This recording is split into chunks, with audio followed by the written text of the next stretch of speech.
Hi, wherever you are listening to Ideas on Trap podcast, where we talk to experts, scholars, and other social thinkers on ideas that can bring prosperity to some of the poorer regions in the world today.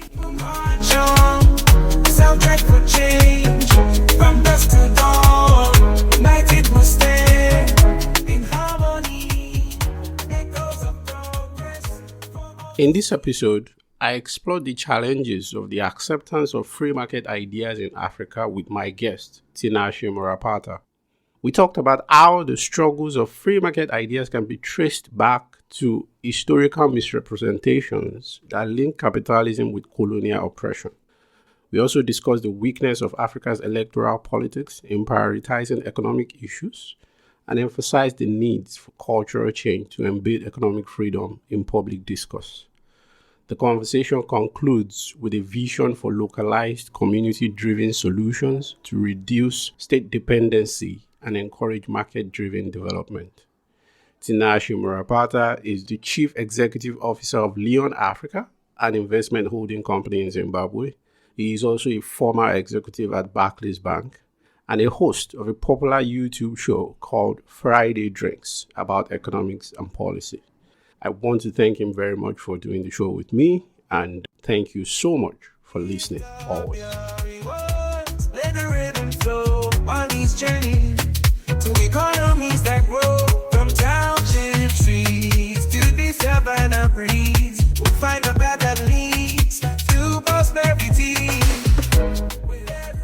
Welcome to Ideas on Trapped. It's fantastic to speak to you. I love what you do so much. I'm a huge follower of your YouTube channel, and it's nice to speak to a fellow ideas merchant on the continent. So welcome to the show. Thank you very much, and I'm very appreciative of this. So a couple of weeks ago, I was speaking to an Indian economist on the show, and he said something that I found fascinating, that in America, when he speaks to his colleagues or his friends and they talk about free markets, he then describes Africa that, oh yeah, you guys don't have free markets in America. Come to Africa where you can be in the traffic for 5 minutes and there are vendors all around you, trying to sell one thing or the other. That's the real free market. So I was thinking about that idea. But ironically, or should I say unironically, later that day in the news, I saw a curious story, which is the communications agency in Nigeria was petitioning Elon Musk's satellite company, Starlink, for increasing prices that the agency did not approve. And I just laughed, okay, well, there goes your free market, because things like price control, illiberalism around economic freedom generally is so embedded in most of Africa. As a matter of fact, I'm from Nigeria, you're from Zimbabwe. We see this pattern in so many other African countries. So I guess my first broad question to you would be that, what do you think is holding up the acceptance or even tolerance of free market ideas on the continent, especially within the elites and the economic policy space? That's a very good question, Tobi, and thank you very much for having me. And thank you very much for following the show on YouTube. You started this on the right tempo, actually, because that's a very good question. And I would say that the answer, predates us. It's more the struggle that happened during colonialism and the change from colonialism to independent Africa. You find that there were obviously two sides. There was the West and the East that supported Africa, or that were the protagonists in that war, because we were colonized by the West. So obviously, colonialism is seen to have taken the ideology of the West. So there's a tying of the West with capitalism, and then the East, which supported the independence of Africa, was seen as the antithesis of capitalism, and the East had embraced communism. So I think that a very rudimentary understanding of that struggle became communism or socialism versus capitalism and seen from the prism or from the eyes of the West and the East, which you and I know that that's actually quite contrary to the truth, because communism and socialism and capitalism, they both come from the West. They were birthed in the West. But unfortunately, the idea of Mao and Stalin in Russia, they were seen as the bastions of communism. And it was seen as communism as the ideology that freed Africa, and capitalism as the ideology that colonized Africa. So that's really the challenge. And that's something that as Africans, we have to disentangle ourselves from just that convoluted understanding of actually what happened. Karl Marx was nowhere near the East. He certainly birthed his ideas in Europe. And those ideas, when you look at socialism, it predates Karl Marx himself. And it was fervently supported by Europeans. So these ideas are still Western ideas. So we need to disentangle ourselves from that web of lies, actually. So that's something that we have to first do, is to debunk that. To actually say that actually capitalism and socialism were birthed in Europe. So really it's up to us as citizens, as full-on sentient beings, to debunk and deconstruct both ideas to see which one is best. Which one did we see humans flourishing? Which ideology saw civilization flourishing? And without doubt, it's capitalism, especially within the 18th, 19th century. It was capitalism that gave us our current civilization. So I think it's from that basis that we just need to understand that we're still too close to the fight for freedom right across Africa. And for whatever reason, colonialism has just been tied to capitalism. And I think it's our duty to debunk it. So I think that's really where the problem starts. And the idea is for us to just deconstruct it. My next two questions are sort of related. So this is how I would start. Sometimes it feels to me, and correct me if I'm wrong, it feels to me that the economic lives of Africans are not really on the table electorally. Like electoral competition on the continent is still very much more about politics. So I'll give you an example. Donald Trump just won in the United States.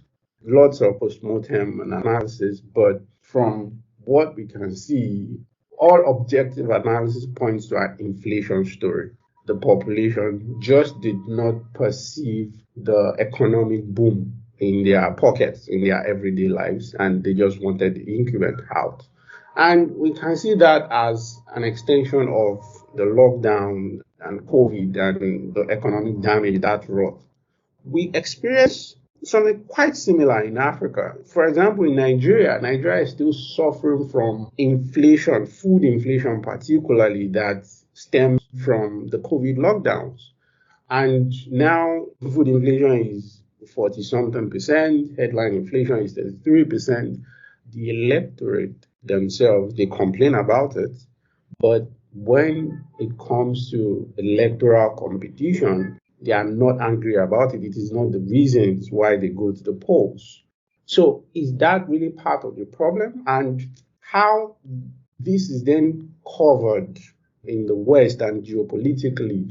Because when you see the coverage of African economics or the economic lives of Africans in international media, we are always the victims. It's always paternalistic, you know.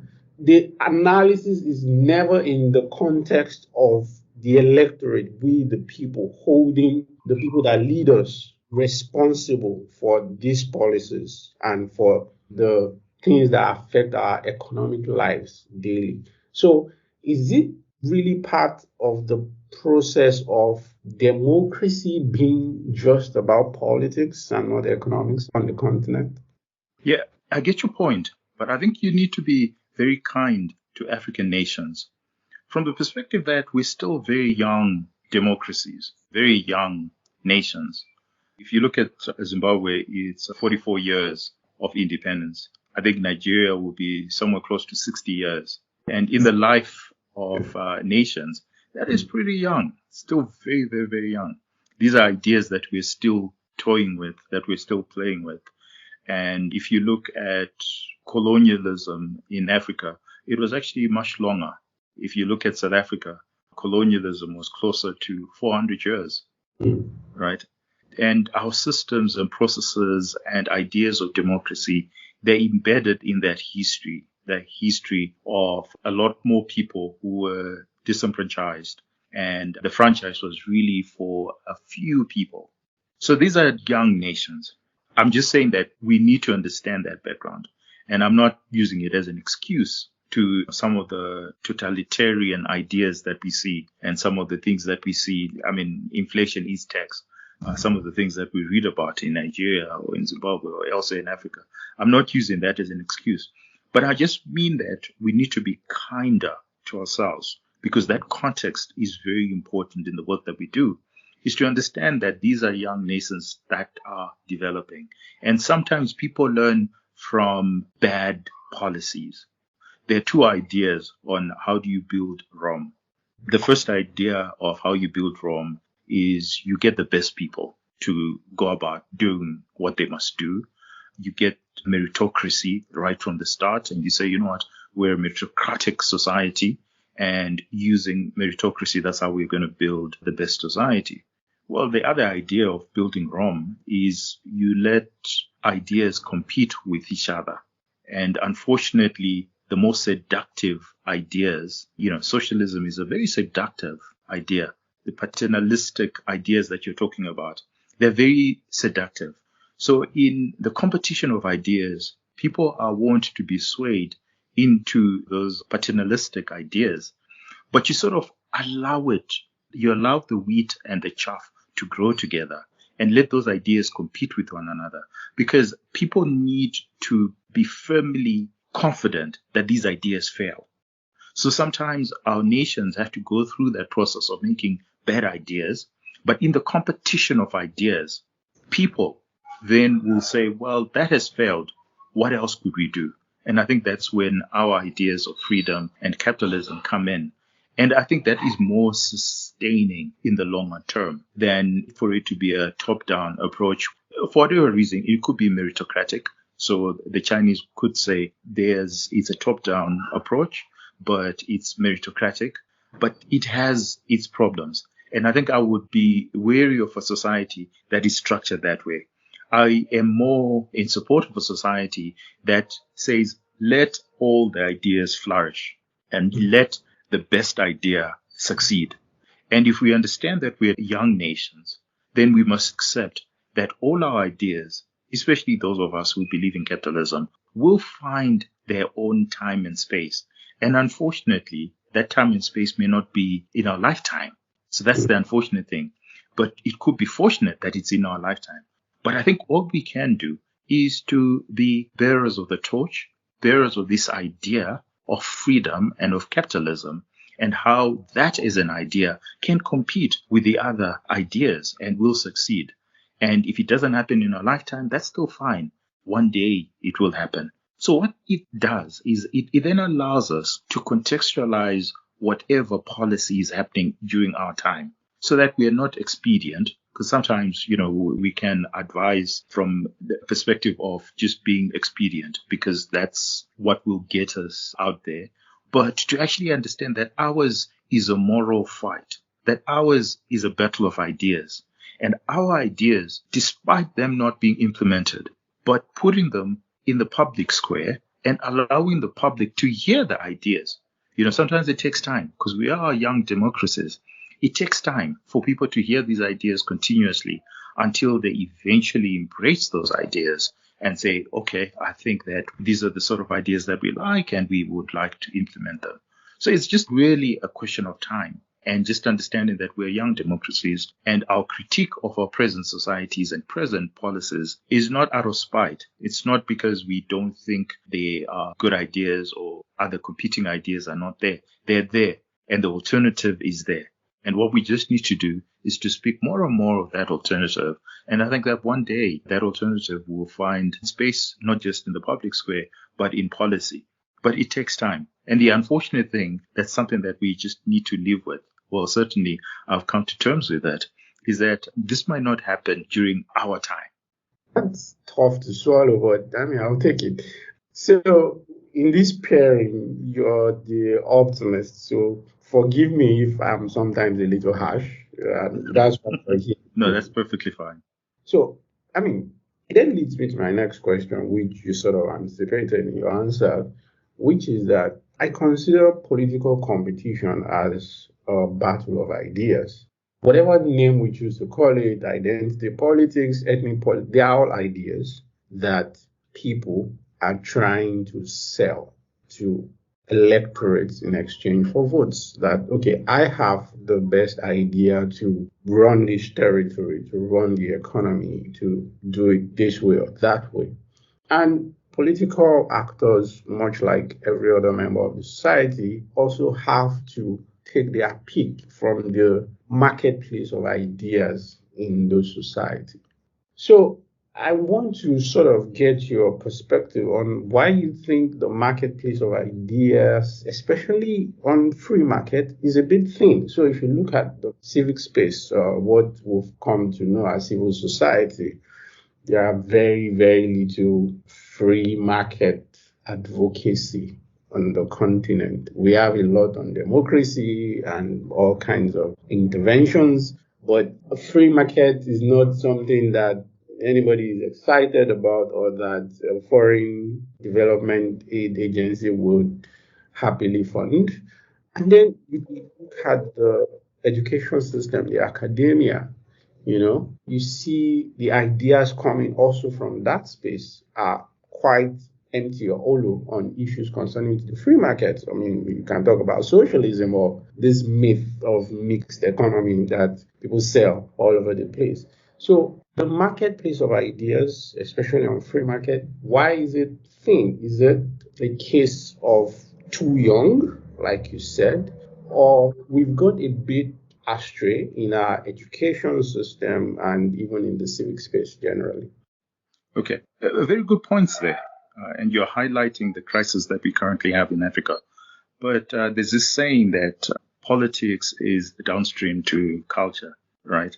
So by the time it gets into the political fray, politicians would only pick those ideas that are already part of the culture.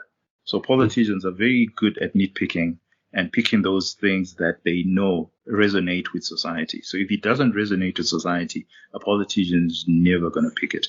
And I think that that's our challenge. So it's not to change the politics, but it's actually to change the culture. So what we must do, and that's why, I agreed to do this, is because what we're doing is, it's very important. What you're doing, the platform that you have, it's about changing cultures, it's about changing perspectives. It's about ensuring that these ideas are part and parcel of our culture. So we need to embed the ideas in our culture. Because once we change that, politicians will then pick it up downstream. So I'm of that particular school of thought that let's not target politicians because politicians only work with what they know sells already. They're salespeople. They don't invent. They don't create. They just sell. And they sell something that the market already wants. So what we need to do is to ensure that these ideas are now part of our culture, are now part of society. So it means that we have to do a lot more of the work. And this is where the education happens. And I don't think that the education has to be within the institutions, because the minute it's part of the institutions, then I think that it's limiting in many ways, because that's not how culture is built. Culture is never built within institutions.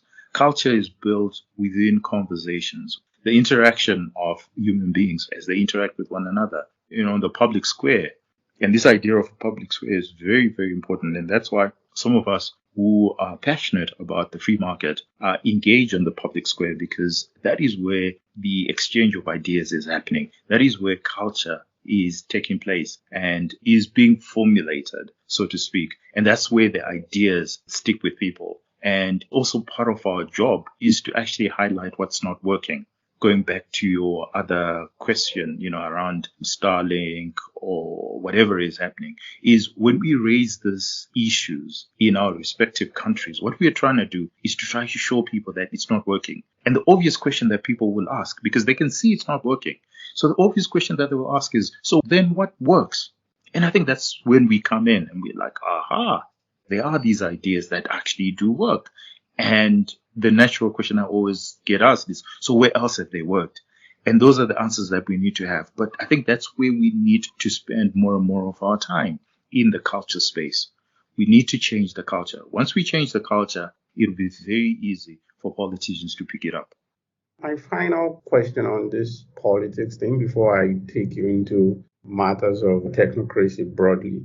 Um, when you look at Argentina and what a guy like Milei is doing, I think in a way we can call it cultural change. We don't know, we don't have the benefit of foresight seeing into the future, but it feels like a moment where the Argentinian political landscape, especially culturally, conversations around policy and other related things, has forever changed because here is a guy with a mixture of charisma or demagoguery or whatever it is that people call it, that has been able to bring free market ideas, classical liberals idea into mainstream politics. Sometimes do you think that that may also be part of what we need, charismatic figures, I love what you and I do, and we are not going to stop. Sometimes you need these charismatic figures who can be, excellent salespeople for those ideas.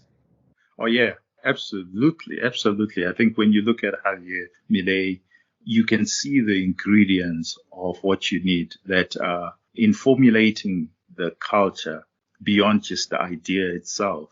You need these crazy, populist, almost demagoguery characters, flamboyant characters that then take the idea into the public square and make it sexy, make it seductive. I think it's something that we can also learn from how socialism broadly grew, is that it has to be seductive. It's beyond just it being morally or correct answer. It has to be beyond that.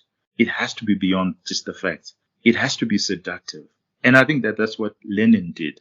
He managed to make socialism sexy in some way. Well, I think initially, because that's how you draw people in, by making it sexy. But we all know what then happened afterwards. But I think that what Milei has done, and that's something that perhaps we never have enough of, because look at you and I, we wear glasses and we're very nerdish and we're doing this podcast. Only people who are interested in ideas are going to engage us. Yeah. And, they tend to nitpick and they tend to really be distracted by just the idea itself and get excited by just the idea itself. But I think beyond just you and I cooking up these ideas is you do need these characters, these flamboyant characters who buy in, who read the material, who wait for people like us and listen and engage in the ideas and then say, you know what, I think that's a brilliant idea and I think that actually works, but I'm going to give it the flair that it requires for it to sell in the marketplace. Like I said, that's when politicians then pick it up. And if you do have someone who is a populist and with, some level of demagoguery, they're able to sell this. If you remember in Roman times or even in Greek times, you would sell the ideas in the public square. You had to be able to speak loudly and articulate these ideas and to debate these ideas in the public square. And sometimes it's a different kind of character that is able to do that. I mean, in Athenian and Roman times, this skill set was usually in one person. If you look at Julius Caesar as an individual, he had just so much charisma and he had the force, he had the willpower, he had a lot of characteristics that unfortunately in today's society, you would never find all those characteristics in one individual.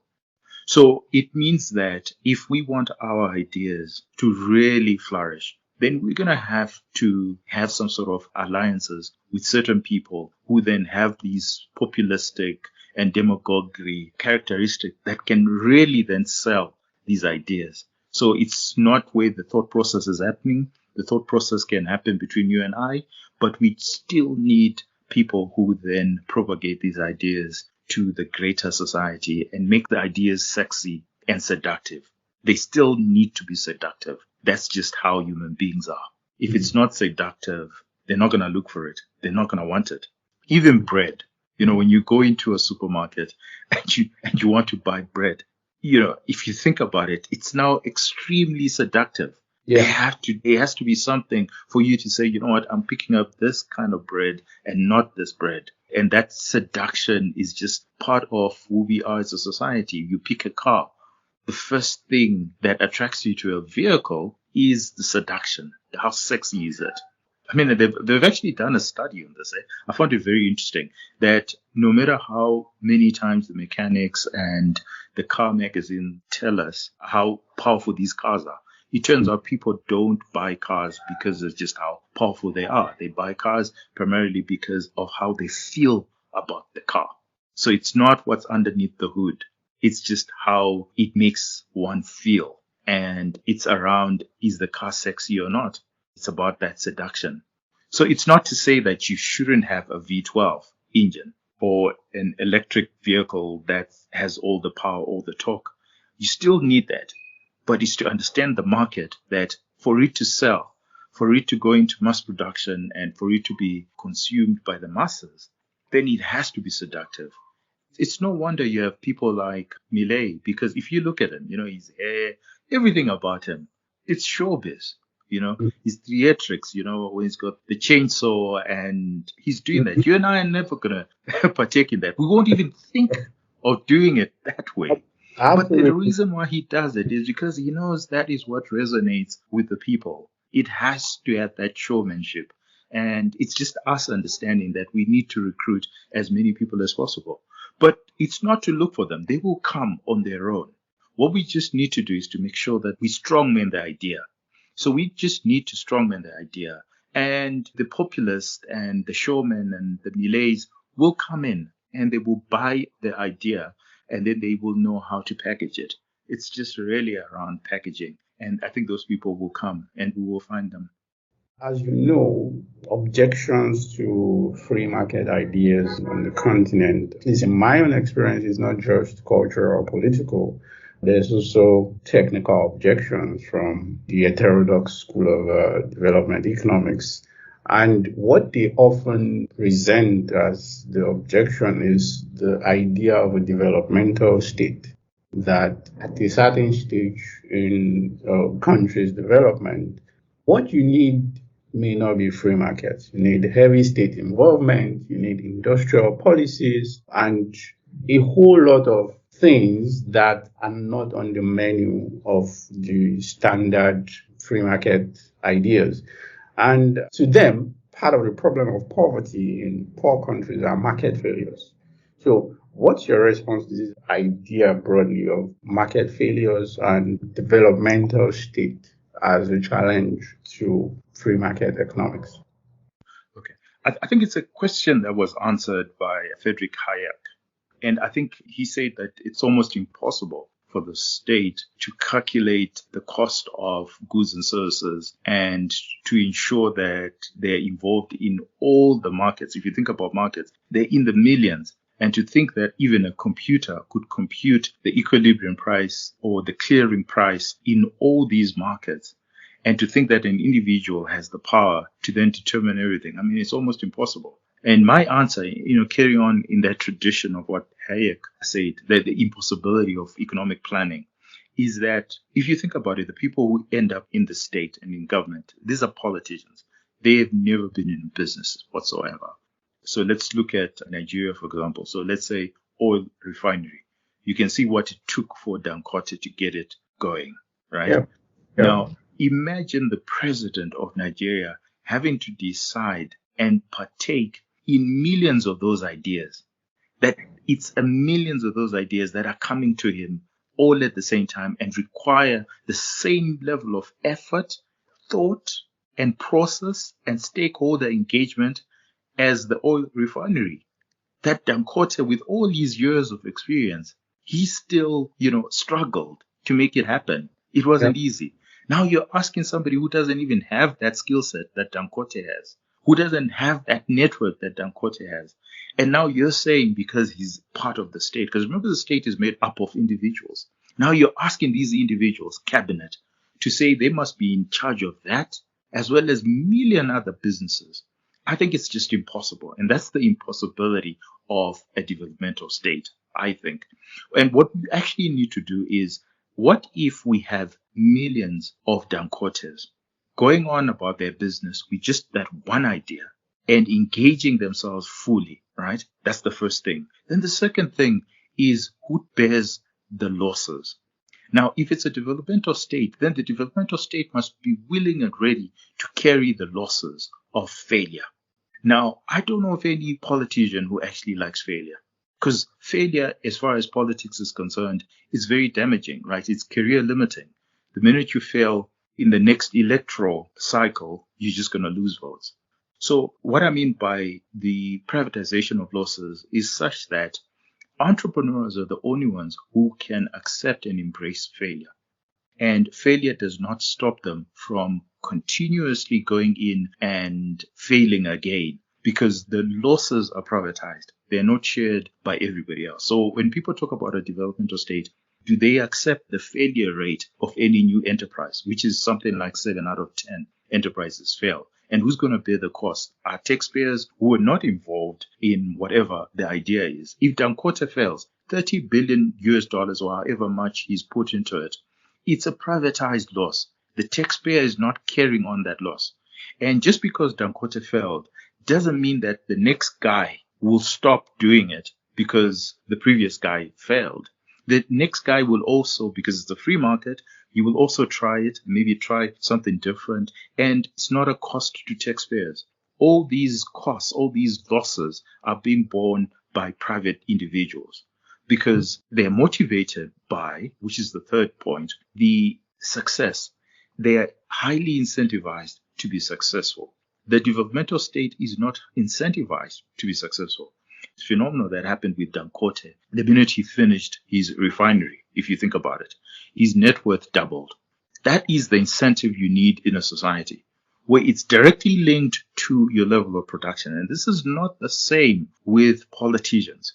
So suppose the politicians are great and they're involved in a great idea that is developmental and they do well and they succeed well.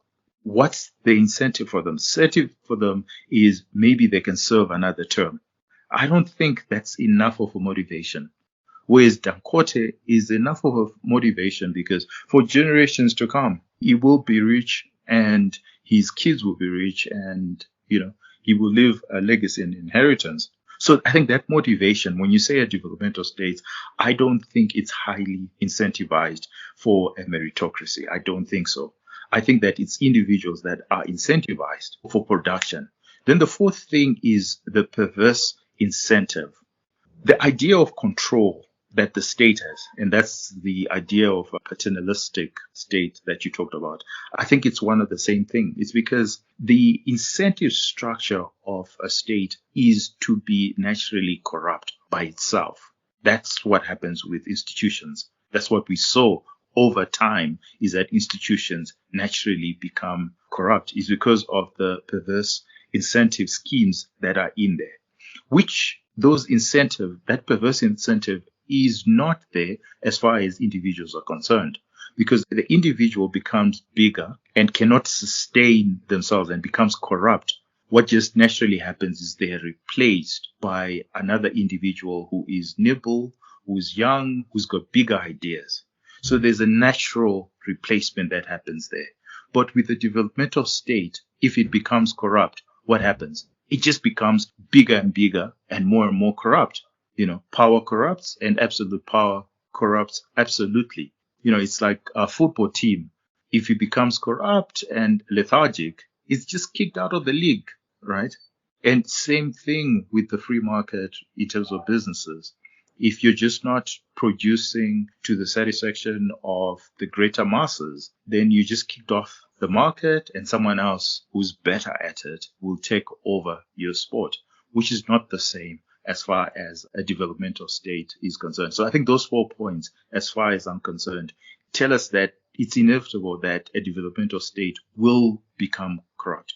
And because of that, it cannot rejuvenate itself. And that's why civilizations continuously, from time immemorial, fail. But individuals never fail. Individuals are replaced naturally. Rome is gone. That's it. And this was a world power, if you think about it. Athens is gone. And that was it. Yes, we found other bigger nations coming through, but they also suffer the same lethargic process that at some point institutions are corrupt and they cannot be replaced. But I think that the idea of individuals and the idea of small businesses or even big businesses in continuous flux as a market, that what is sustainable is the market. The individuals or the institutions subsist to the market. The market is what's supreme and not the institutions, whereas the developmental state is the institution that then becomes supreme.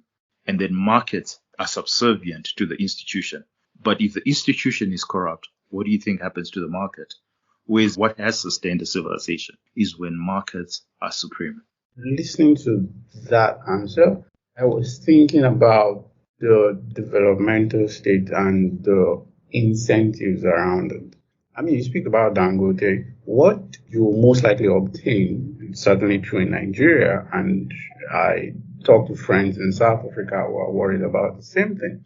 What you would most likely find when you elevate institutions above markets is that it creates the incentive for capture.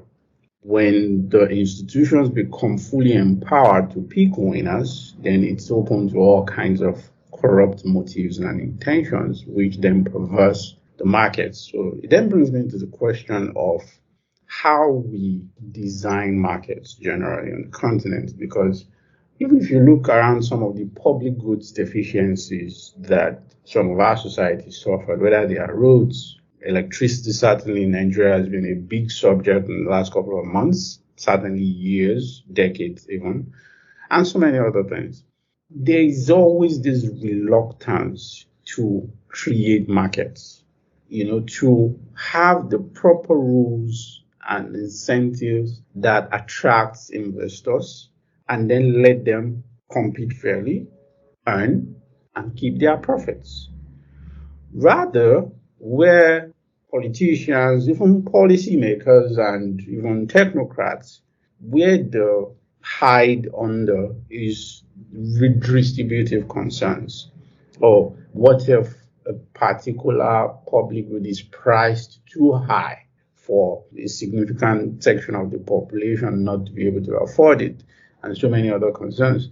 How can we get accustomed to the idea of creating incentives for people to profit fairly and competitively and not putting redistributive concerns prematurely at the forefront of non-existent markets? Okay, so I look at it as we need more and more successful business people or individuals in Africa.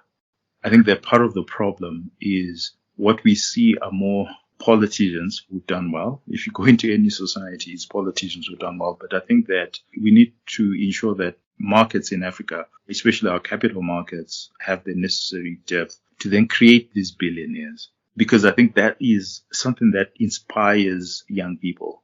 And society will start thinking around, oh, okay, so are you telling me that for me to become rich, I have to sell something to somebody?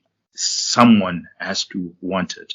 So I think that having people like Dangote who are rich has done a lot more in our society to start thinking, oh, maybe I need to be in business for me to become rich. And that is the greatest incentive we can ever put in place. That is why markets have to work, and markets must be seen to be rewarding the meritocracy. Because if we are not rewarding the meritocracy, then everybody now thinks maybe redistribution is the best way in which I can get something. And I think that that's where America has succeeded a lot in this idea of the American dream, that anybody can come up with an idea and it can flourish. We need to have something equivalent in Africa. And again, I think I will stick to, we need to change the culture. We need to ensure that we have a particular culture that ensures that people can succeed and can become the poster child of this success and they can see the immediate rewards of their hard work and the effort that they put in a particular thing, I think that will go a long way in changing people's mindsets, because then they will not look for handouts from government.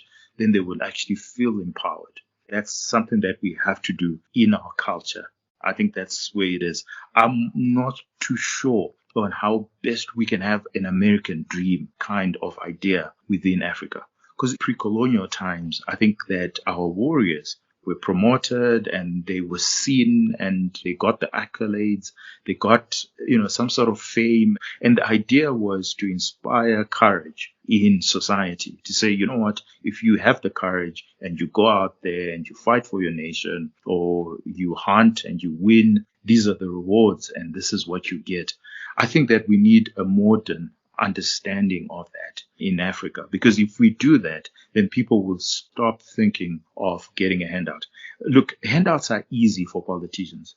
You see this in South Africa, for example, where the handout culture has increased. You have more people on handouts than you have who pay tax. And this has changed just in the last 10 years. It's unbelievable, the number of people who are now on handouts.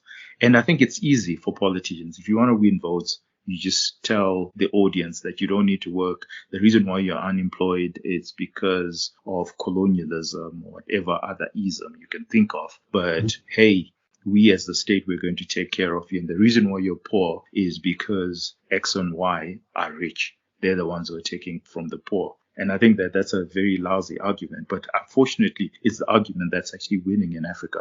And we need to change that. And I think that the only way we can change it is by having more and more successes, especially people who are self-made or people who have made it in business and can show us the alternative to handouts.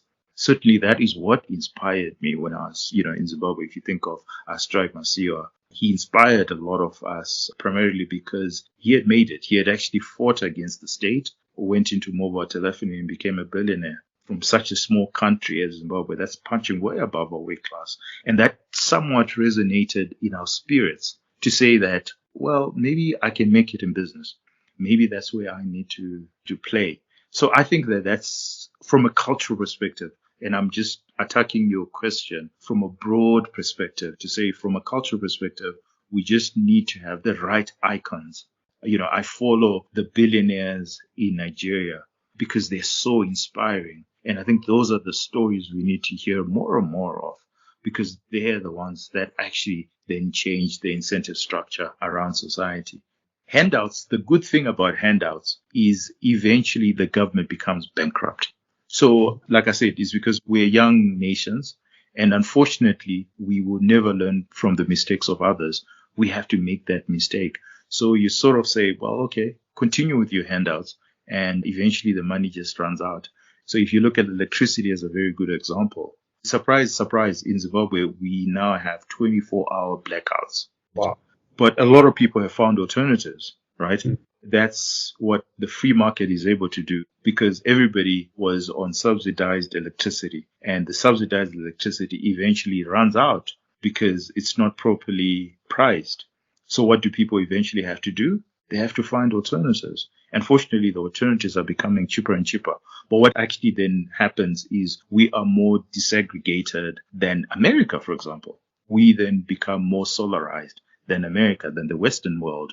Not out of desire, but out of necessity, because that's just the only way we can sustain ourselves. Otherwise, if you rely on the national grid, you just won't work. Nothing will happen. This interview wouldn't even happen. Yeah. Final question. It's a bit of a tradition on the podcast. What is the one idea? I know we've spent nearly an hour talking about free markets. What is the one idea that you would like to see spread everywhere? Or maybe your idea, maybe an idea from somewhere else, maybe old, maybe new. What is that one idea that you want people to be excited about, that you want them to believe, that you want them to carry in their heads around? What is that one idea? It's around local provision of goods and services, of things like water, street lights, and electricity, so that it's localized and it's community driven. Our schools, for example, instead of them being owned by the state, but being owned by the local community. That's an idea that I think could spread easily in Africa if we were to cooperate within our communities, because people within our communities are more or less the same in terms of income and in terms of values and in terms of everything that we uphold. And we sort of take ourselves out of the greed, whether it's collection of rubbish, whether it's water provision, whether it's street lights. We just do it as a community. And if we do that, then more and more people will realize that we don't need the state. And I think that's how ideas can spread. Let's make it practical and let's make it something that we can live with within our communities. If we organize ourselves within our communities, that's one idea that I would want to spread right across Africa. Thank you very much. It's been fantastic talking to you on the show. Yeah, no, this was good, eh? Thanks a lot, eh? I really love this. For updates on new episodes, our blogs, our meetups, and so many other interesting things that we are up to, you can simply check out our website www.ideasontrack.com. You can also subscribe to the podcast on Apple Podcasts, Spotify, Google Podcasts, or wherever else you get your podcast updates. With every beat, we'll march on. Soundtrack for change.